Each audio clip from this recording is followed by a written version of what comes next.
안녕하십니까.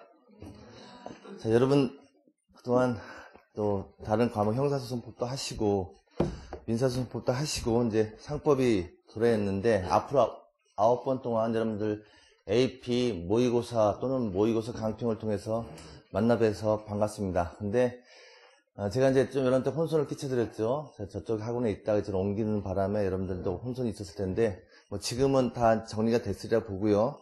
삼순환 AP 강의의 특징은 우리가 얼마 남지 않았습니다. 자, 여러분들이 6월 말에 보는 그 사법시험, 2차 시험에서 가장 출제가 유력한 예상 문제를 제가 이제 임의적으로 추출하긴 하지만, 제가 뭐 기분에 따라서 추출하는 것이 아니라, 최근에 학계 동향이라든가 판례, 특히 이제 대부분은 판례에서 중요한 판례들이 나왔으면 그 부분에 대해서 나름 감각을 가지고 예상을 합니다. 그래서 여러분들이 이 모의고사에서 나왔던 비슷한 문제가 실제 시험장에서 접할 수 있게끔 만드는 것이 제 1차적인 목표이고요. 여러분들한테 누누이 강조했지만 아무리 좋은 강의라든가 좋은 교과서를 보더라도 여러분들 실제 답안에다가 써보지 아니하면 전혀 무의미합니다. 머릿속에 있는 지식은 여러분의 것이지 공유할 수 있는 것이 아니죠. 시험장에서 답안지에 꼭 현출돼야지만이 채점위원이 여러분들의 실력을 평가할 수 있습니다. 그러기 위해서는 먹기 좋고 보기 좋은 떡을 만드는 것도 여러분의 중요한 임무 중에 하나입니다. 그래서 열심히 공부하는 것도 중요하지만 더 중요한 것은 열심히 답안을 써보는 것이 가장 중요하다고 생각합니다. 제가 그래서 여러분들이 1년 동안 써왔던 답안지가 여러분 키 높이 정도는 안 되더라도 최소한 허리춤 정도 높이는 돼야지만이 사법시험에 붙을 수 있을 것이다 라는 말을 수업 시간에 종종 합니다. 그만큼 답안지의 부피 내지는 중량의 비례해서 여러분들의 합격이 가까워진다 이렇게 생각을 하시기 바랍니다. 그래서 오늘 첫날이긴 하지만 그 문제가 그렇게 또 간단한 문제는 아니었습니다. 여러분들이 풀어보기에 좀 부담스럽거나 아니면 생소한 문제가 당연히 있습니다.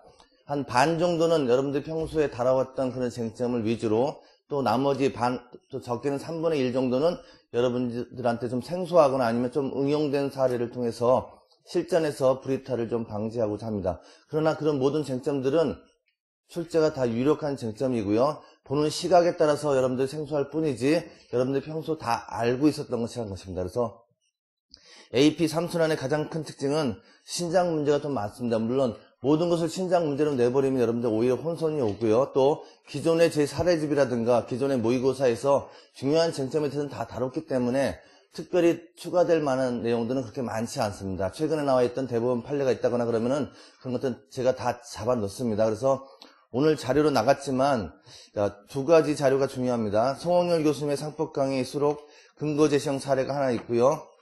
올해 3월달, 2월달까지입니다. 현재 4월 초에 공보를 기준으로 했기 때문에 선고 날짜를 보시면 2013년 2월까지 선고된 판례 중에서 주요 판례라고 해서 제가 목차순에 여러분들 갖고 있는 교과서와 마찬가지로 정리를 해놨습니다.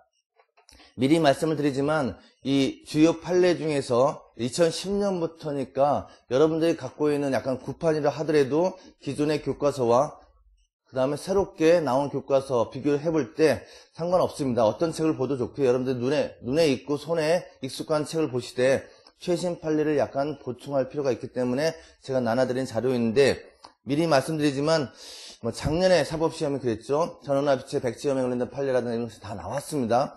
그것은 특 A급으로 예상됐던 문제인데 그 밖에 출제 가능한 판례가 작년 기준으로서 1년을 따져가지고는 그렇게 중요한 판례는 다행히 없습니다. 그래서 오히려 여러분들이 편안하게 기존의 여러분이 갖고 있는 사례집이라는 게 교과서를 보시더라도 특별히 많이 추가할 내용은 없다는 점을 말씀드리고요. 그리고 출제가 가능한 몇 가지 판례에 대해서는 제가 모의고사를 통해서 대부분 다룰 겁니다. 그래서 여러분들이 시간 날 때 진도 나가기 전에 예를 들어서 다음 시간에 뭐 회사 설립까지다 그러면 설립 파트 앞까지 해당되는 판례가 혹시 있나 한 번 정도 이렇게 눈여겨보시고요. 기존 판례가 반복되는 경우도 있습니다. 혹 가다가 좀 여러분 새로운 판례가 있다거나 아니면 나름대로 의미가 있으면 제가 출제 가능성을 옆에다 표시를 해놨습니다. 그래서 별을 표시했는데 가장 많은 게 별 3개가 될 겁니다. 근데 별 3개도 많지 않고요. 대부분의 판례들은 그냥 참고 삼아 여러분들 읽어보시거나 아니면 기존의 판례였던 것들이 또다시 반복되고 있구나. 이 점은 여러분들이 판례가 누적되고 있구나라고 평가를 해주시면 되겠습니다. 예컨대 우리가 회사법에서 배우겠고 이미 또 출제가 됐지만 감시무, 이사의 감시무라든가 이런 것들은 판례가 누적되어 있고요. 또 경영판단의 원칙도 판례가 누적되어 있고요. 또 이제 법인격 부인론도 판례가 누적되어 있습니다. 이제 그런 판례들은 1, 2년에 한 번씩 중요 판례가 때로는 1년에도 두세 개씩 대법원 판례가 나올 때가 있습니다. 그러니까 이런 것들은 출제가 유력하구나. 이제 감시무는 이미 출제가 됐죠. 경영판단이라든가 또 사회 출자를 중심으로 해서 법인격 부인, 특히 역적용의 문제 이런 것들은 출제가 유력하구나. 이렇게 미리 여러분들 판례를 미리 보시면서 진도를 체크를 해 주시기 바랍니다. 그 다음에 최근에 이제 송홍렬 교수님의 교과서가 학계도 그렇지만 우리 수험가에도 상당히 반향을 많이 일으키고 있어서 제가 재작년부터 여기에 대해서 유심히 보고 있었는데 작년에는 2판이 나왔고 올해 3판이 약간 수정이 돼서 약간 뭐 오탈자라든가 내용, 또 개정법의 내용이 반영이 미진한 부분에 대해서 수정된 내용이 있습니다. 그런 것들에 대해서 여러분들이 다 읽어볼 시간도 없고 그럴 필요도 없습니다. 그래서 제가 두 번의 자료로서 이제 오늘과 내일 모레쯤에 해서 어음수표 보험법은 나중에 해서 어음수표나 보험법은 미리 말씀드리겠지만 어음수표는 사실 여러 가지 사례를 많이 풀어보는 게 중요한 게 아닙니다. 기본 사례를 정확하게 이해하는 게 중요하기 때문에 저는 수학 문제처럼 기본적인 것들을 반복해서 정확하게 이해하도록 하는 것을 요구하고요. 그러나 어음수표를 제외한 나머지 상법 파트에 대해서는 나름대로 다양한 그런 여러 가지 문제들을 접해볼 필요성이 있다고 생각합니다. 그래서 똑같은 쟁점을 다르게 출제할 수가 있습니다. 보는 시각에 따라서 꼬아낼 수도 있고요. 약간의 예컨대 이제 오늘도 하겠지만 상호 등기와 관련해서 등기가 누구한테 경로가 됐는지에 따라서 논점이 달라질 수가 있습니다. 그런 것들을 다양하게 접해보기 위해서는 마치 퀴즈를 풀듯이 여러분들이 진도 범위 내에서 많이는 없습니다. 그리고 제가 되도록이면 교수님 답안 해설보다도 가능하면 요약을 하려고 노력을 했습니다. 그래서 여러분들 최소한으로서 독해가 가능한 수준에서 양을 줄여놨으니까 여기에서 여러분들이 읽어보시기 바라고요. 그리고 작년에 나왔던 문제도 대부분 송 교수님의 사례집이 아니죠. 교과서에 있는 근거 제시형 사례와 중복되는 부분이 많습니다. 예컨대 우리가 어음법에서 나왔던 그 사례 있죠.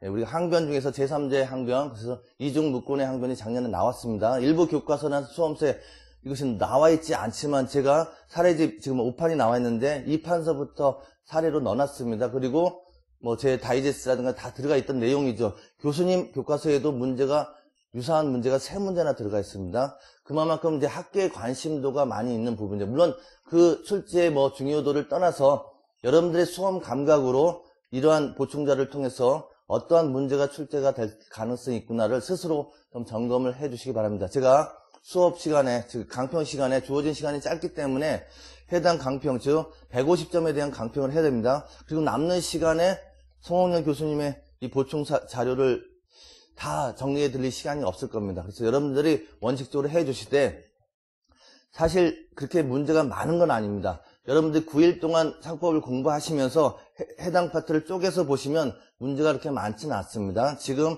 예컨대 이제 우리 회사법 문제만 회사법까지가 한 100개 정도 되거든요. 뒤에는 끄트머리 것들은 제가 해설 없는 것들은 주식회사가 아닌 그런 문제인데 이제 문제만 넣어놨습니다. 안 봐도 상관없기 때문에 사실상 100개가 채 안 되는데요.